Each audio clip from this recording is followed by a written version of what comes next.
may I help you? Hi, ma'am. I have a question. It's a little unusual. I apologize. I'm in a very difficult situation. Um, I was residing in Santa Rosa until September of last year. I had been enduring insane amount of terroristic threats. For some reason, they started while I was engaging with Detective Albini, a narcotics officer for Santa Rosa PD, who was asking me to provide him with any documentation I could for Dennis Hunter and Nathan Kern's criminal liabilities outside of the city, be it county, state, and interstate. Told me that he was investigating them for, RICO and all these crazy things. I suddenly start getting terroristic threats against both my life and family members' life. I show Detective Albini, and he tells me to go fuck myself. Pretty awful. I end up getting stranded and stuck in Santa Rosa, receiving more threats because the threats started in December of 23. They continue all the way through June of 24. Officers refusing to take any criminal reporting from me. They happen to mention the trust fund and stuff, and I end up finding the trust fund that I'm entitled to. And I contacted a family member that had been estranged. And strangely enough, I was engaged with your last privacy officer, Ken Tassel. He's a Scientologist that worked with my parents at the org that they had me at. His behavior's egregious. But anyway, my mom, I made her aware of the threats. She made an online report with Watsonville. So I go down there to try to report what's going on. Something weird happens. I try to report Santa Cruz Police Department, and I have your privacy officer calling. Apparently, of record, the only thing instead of my terroristic threats getting reported is Ken Tassel making the allegations that I'm suicidal. And so my report got obstructed, and then I get more terroristic threats September 8th and September 10th, now challenging me to either kill myself or be prepared to be in prison for the rest of my life with a dick in my ass. Some of the earlier ones, when I showed Detective Albini, state whoever was sending these controls the police. So I go through all the motions I go through with Santa Cruz. Finally, April 1st, their detective responds to me stating that he vetted everything, that apparently in December, they had decided that because the threats they recognized all the threats, but they recognized that because I'd been getting threatened between December of 23 through June of 24, concurrent with the PD department requesting an old owner of my vehicle to try to do a release of title when my car is registered in my name in a different state, irregardless. He ends up telling me that they forwarded the case up to Santa Rosa. And I asked him, all right, who's got it? So he calls me back and he tells me that for some reason, even though their records reflect that the case was forwarded out to PD, PD has no record of receiving it. I contact Santa Rosa PD, and I have a sergeant call me back, one who acknowledges in the recorded call he remembers me.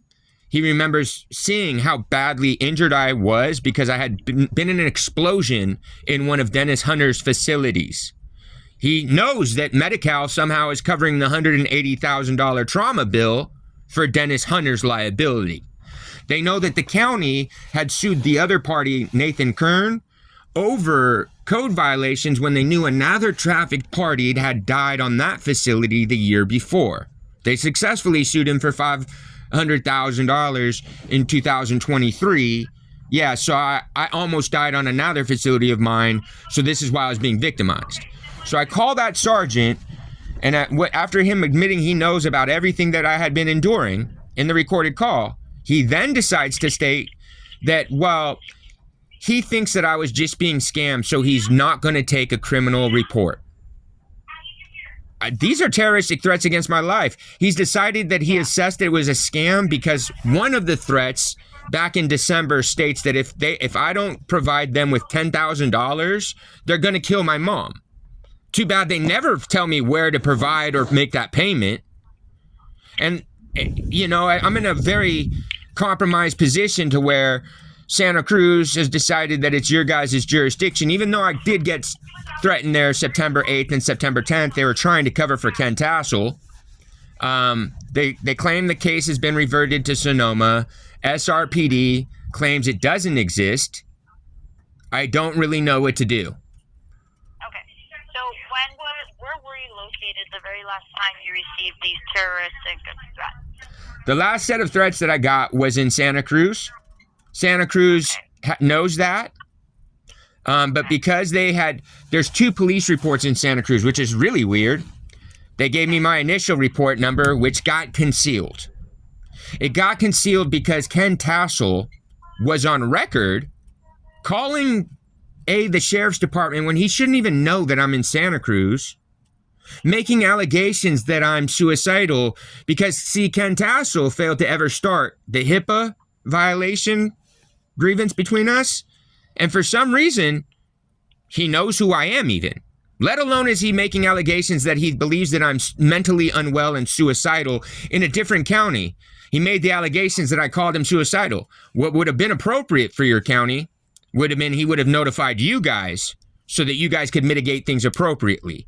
So because he made that mistake, they hid my initial reporting. They decided to finally take some reporting in November. They didn't even give me that second case number. They told me that it moved forward to investigation. They finally give it to me in April. They state that even though their findings, because even though the September 8th and September 10th threat happened in Santa Cruz, they feel that since the origination of, or when the threats originated in December of 23 through June. So, just really quick, when you first started getting these threats, were you living in Sonoma County? Yeah, I was in Santa Rosa, and I was dealing with. What was the address? So I had been homeless at that time because I had just gotten. They knew that I was being forced to work for free under threat of harm by Dennis Hunter on 100 Sebastopol Road. That's where the accident happened. And then What was the address again? 100 Sebastopol Road. Okay. And that's where the accident happened, the explosion that happened. In our exchanges, our text message exchanges with Albini, he even obstructed code enforcement from coming to inspect all of the dangerous lab that got built out there. So let me ask you this: do you know who's terrorizing you? Like who's sending you these threats? I don't 100% know. I have inclinations of who it would be.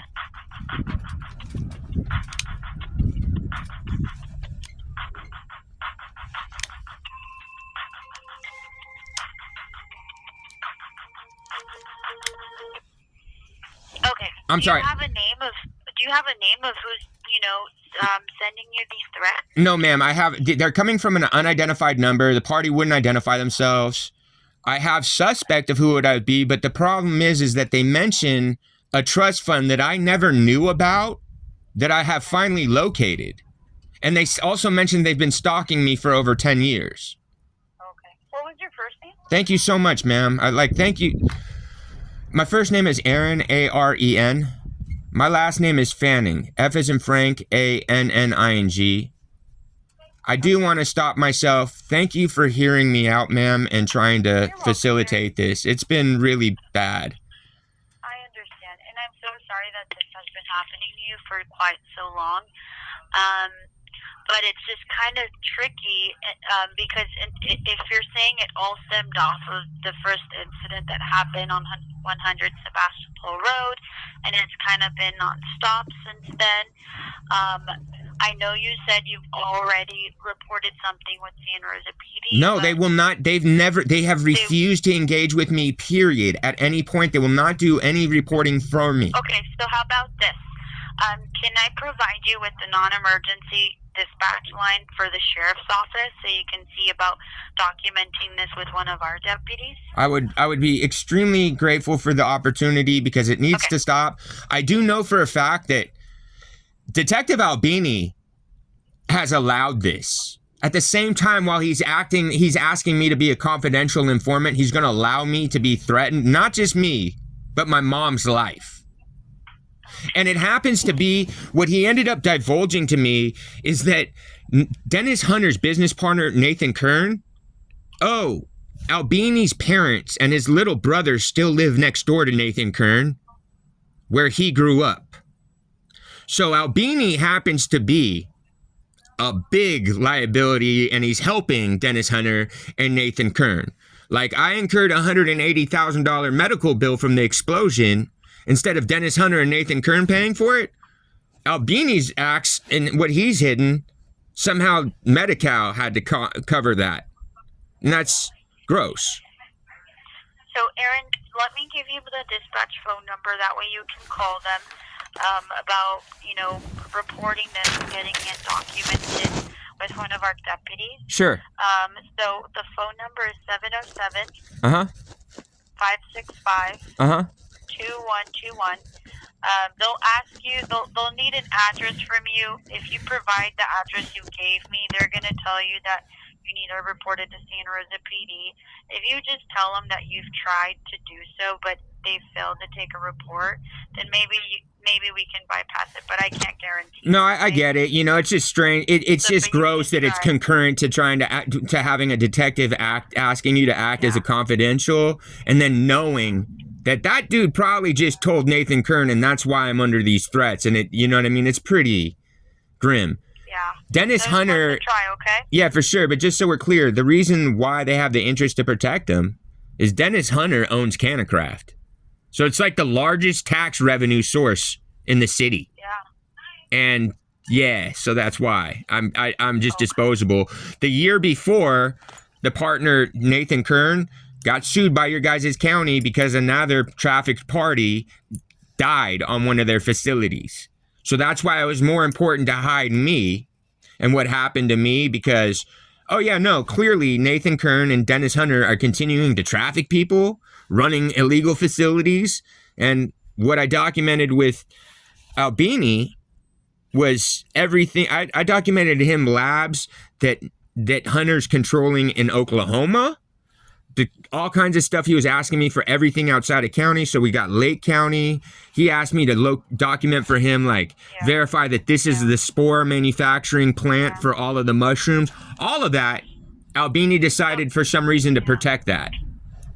So, Aaron, go ahead and I just don't want you to keep for sure wasting your breath, because I want you to be able to tell that to the deputy for when you speak to them. So call that 2121 number. That's the non-emergency line, and see if they can get you in touch with the deputy, okay? Awesome, and thank you very much for your professionalism and helping me to try to feel heard. So thank you very much, ma'am. Bye. Bye.